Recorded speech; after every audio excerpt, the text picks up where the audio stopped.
These people are Rohingya Muslims, some of those who fled from what the UN calls a genocide. Myanmar's government wants you to believe it never happened. Our main important to save life. We afraid our life.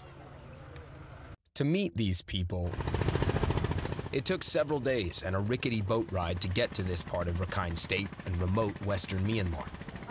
So foreigners aren't allowed in this part of Rakhine. The only way we're here is on a government escort. We're only taken where authorities want us to go. Our first stop, the village of Indin. There used to be more than 6,000 Rohingya living here. It's Rohingya? Their existence now all but erased. This way? That way, okay, thank you. So this is what's left of the Rohingya village that was here. It's completely overgrown. It's hard to tell that there were any structures here at any point. The only clues we have to the violence that took place here are trees like this one, still a year later bearing the scorch marks of the fires that burnt this village to the ground. The government said their forces did respond to Rohingya terror attacks here in 2017, but that the Rohingya burnt down their own houses. Only local Rakhine Buddhists remain now. This man supports that story.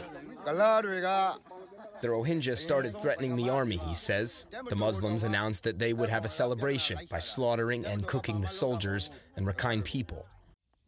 Though clear evidence shows it was the Rohingya who were the main victims of slaughter, 10 Rohingya men were hacked and shot to death by Myanmar soldiers, a massacre the military has admitted to, and that 2 Reuters journalists were jailed for investigating. The UN says many more men, women, and children were savagely killed here as well. The trip then continues through a barren, empty landscape. Makes sense when you remember the UN says 720,000 Rohingya fled when violence broke out last year. A full UN report documents how the military and local groups engaged in rape, torture, and the murder of at least 10,000 people to get rid of the Rohingya, a group many in broader Myanmar regard as subhuman non-citizens. So do you continue to claim that genocide did not happen in Rakhine State? During the incident, there was some damage. Regarding the army, they did everything within the law. We cannot comment on whether it was right or wrong. The question is very simple. Do you believe that genocide happened here or not? I'd say genocide didn't happen. Myanmar's civilian leader, Nobel Peace Prize laureate Aung San Suu Kyi, also denies genocide. Her government says it's ready to bring back Rohingya refugees like these, stuck in no man's land, forced out of Myanmar, and not allowed across the border into Bangladesh. They're staying put in part because security forces that would oversee their return are some of the same people accused of carrying out the killing in the first place.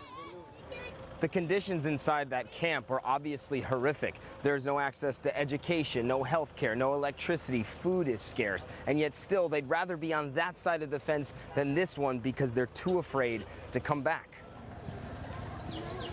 Myanmar might continue to deny ethnic cleansing, but the evidence gathered by the UN and others is overwhelming. A government-sponsored trip does nothing to change that fact.